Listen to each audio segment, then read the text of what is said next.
Hello friends, आपका मेरे channel base का चेस में आपका स्वागत है। दोस्तों, इस वीडियो में मैं आज आपको एससीएफ निकालना बताऊंगा। लेकिन दोस्तों, मैं एससीएफ निकालने से पहले आपको यह बता दूं कि एससीएफ का फुल फॉर्म क्या होता है और इसका मतलब क्या होता है। तो आइए दोस्तों, हम बताते हैं आपको कि एससीएफ का फुल फॉर्म क्या होता है। देखिए दोस्तों, ये लिखा हुआ है एससीएफ। तो आइए दोस्तों, हम देखते हैं कि एससीएफ का मतलब क्या होता है। तो दोस्तों, जो एच हो जाता है, इसका मतलब हो जाता है हाईएस्ट। और दोस्तों, जो सी है उससे हो जाता है कॉमन। और दोस्तों, जो एफ हो जाता है इससे हो जाता है फैक्टर।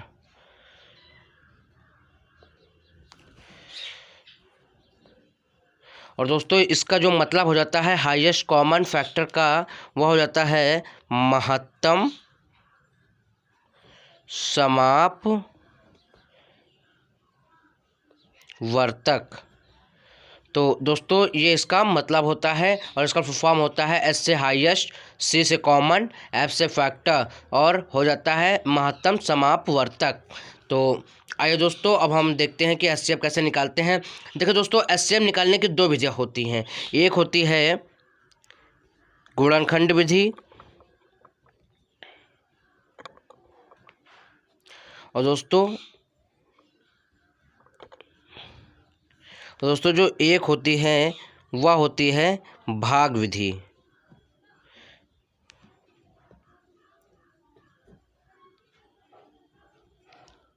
तो दोस्तों, इन दो विधियों से हम किसी संख्याओं का हम वो एचसीएफ निकाल सकते हैं। तो दोस्तों, आइए पहले हम देखते हैं गुणनखंड विधि से। तो यहाँ पर लिख लेते हैं हम गुणनखंड विधि से। तो दोस्तों, आइए स्टार्ट करते हैं।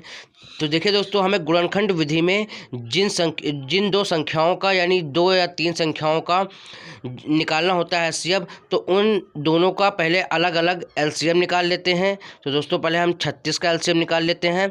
तो दोस्तों, सबसे छोटी संख्या जो 36 को विभाजित करने वाली वो हो जाएगी 2। तो इसको जब हम भाग करेंगे तो आ जाएगा 18। फिर 18 को सबसे छोटी संख्या जो विभाजित करने वाली है वह है 2, तो यहाँ आ जाएगा 9। अब दोस्तों, 9 को सबसे छोटी संख्या विभाजित करने वाली वह हो जाएगी 3, और तो यहाँ जाएगा 3। उसके बाद भी दोस्तों यहाँ पर आ जाएगा 3, क्योंकि दोस्तों 3 3 से ही विभाजित होता है। दोस्तों, 1 आ गया। दोस्तों, हमें यही लाना होता है।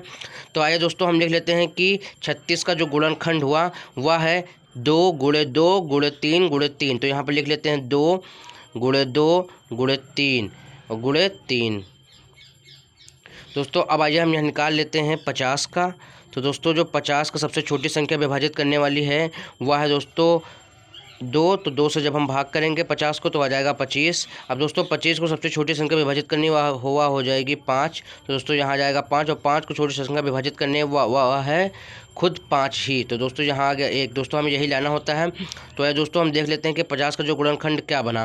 तो दोस्तों, 50 का गुणनखंड बना 2 गुणे 5 गुणे 5। तो दोस्तों, यहाँ लिख देंगे 2 गुणे 5 गुणे 5। तो दोस्तों, जो जो दोस्तों इसका मतलब होता है कि दोस्तों इस इन दोनों संख्याओं के गुणनखंड में जो कॉमन संख्या होती है उसे ही दोस्तों हम काउंट करते हैं। तो दोस्तों, इसमें इन दोनों में जो कॉमन संख्या है जो इन दोनों में वह हो गई 2।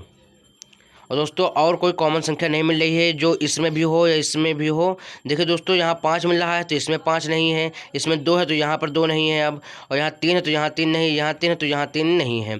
तो दोस्तों, इसमें 2 है तो यह 2 है, तो यह दोनों कॉमन मिल गई। और दोस्तों, जो कॉमन मिले तो उसी को हम मान लेते हैं संख्याओं का, यानी यहाँ लिख लें 36 और 50 का एचसीएफ जो हो जाएगा वह दोस्तों हो जाएगा 2। तो दोस्तों, यही हो जाएगा हमारा आंसर गुणनखंड विधि से। और आइए दोस्तों, अब हम बढ़ते हैं भाग विधि द्वारा। तो दोस्तों, यहाँ जो भाग विधि से हम करेंगे, तो यहाँ दोस्तों हम डाल लेते हैं भाग विधि से। तो दोस्तों, भाग विधि से हमें किस किन दो संख्याओं का ज्ञात करना है दोस्तों? 36 और 50 का। तो दोस्तों आइए 36 और 50 का हम भाग विधि से ज्ञात कर लेते हैं। तो दोस्तों भाग विधि से ज्ञात करने के लिए हमें जो छोटी संख्या है उससे बड़ी संख्या को विभाजित करना है। तो छोटी संख्या दोस्तों हो जाएगी 36 हमारी, और बड़ी संख्या हो जाएगी 50। तो दोस्तों हमें 50 को 36 से विभाजित करना है। तो दोस्तों आइए विभाजित करते हैं।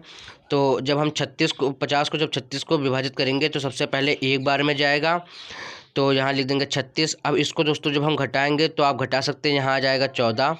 और अब जो ये शेष आया है उससे जो पहले जिससे भाग किया था 50 को, वहाँ लिख देंगे, मतलब यहाँ उसको लिख देंगे। तो दोस्तों यहाँ मतलब जिससे हमने पहले विभाजित किया था 50 को, उसको अब हम यहाँ लिखेंगे, क्योंकि दोस्तों शेष यह बच्चा है तो इससे अब हम इसको विभाजित करेंगे।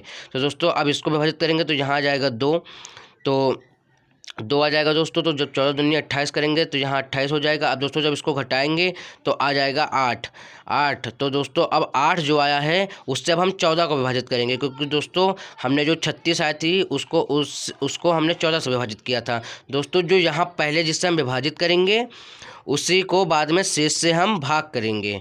तो आइए दोस्तों यहाँ अब हम 14 लिख देते हैं। तो दोस्तों अब इसको जब करेंगे विभाजित तो दोस्तों केवल एक ही बार में जाएगा, तो यहाँ लिख देंगे 8। तो यहाँ घटाने पे आ जाएगा 6। तो दोस्तों अब आइए यहाँ हम इसको यहाँ पर अब हम 8 को भाग कर देंगे। तो दोस्तों उसी प्रकार अब हम 6 को एक बार ले जाएंगे तो आ जाएगा 6। और दोस्तों यहाँ बचेगा 8 में से 6 घटाएंगे तो बचेगा 2। और दोस्तों अब 6 को यहाँ ले आएंगे तो दोस्तों यहाँ आ जाएगा 3 बार में। तो दोस्तों 2 3 6। तो दोस्तों जब पूरा कट गया तो इस प्रकार जब जिस संख्या से विभाजित करने पर मान्य शून्य या कट्टम पिट्टम या आ जाए, इसको शून्य ही बोलते हैं, यहाँ पर आप शून्य भी लिख सकते हैं। तो दोस्तों घटाने पर जब शेष ना बचे, जिस संख्या से भाग देने पर शेषफल शून्य बचे, उस संख्या को ही हम SCF बोलते हैं। तो यहाँ पर हो जाएगा 36 और 50 का जो SCF हो जाएगा, तो यहाँ लिख लेते हैं SCF जो हो जाएगा वह हो जाएगा दोस्तों हो जाएगा 2। तो दोस्तों इस प्रकार हमने गुणनखंड विधि से भी दो ही आंसर लाया था, दोस्तों भाग विधि से भी 2 ही आंसर लाया। तो दोस्तों इस प्रकार हमारा दोनों विधि से लगाया गया सवाल सही है। तो दोस्तों इस प्रकार आप कर सकते हैं। तो दोस्तों इसी के साथ मैं अपनी वीडियो को समाप्त करता हूं। दोस्तों नेक्स्ट वीडियो में मिलते हैं। और इसके साथ दोस्तों अगर आपने मेरे चैनल को सब्सक्राइब नहीं किया है तो आप मेरे चैनल को सब्सक्राइब कर लें और बेल आइकन के ऑल वाले नोटिफिकेशन पर भी क्लिक कर दें। तो मिलते हैं नेक्स्ट वीडियो में। Thanks for watching.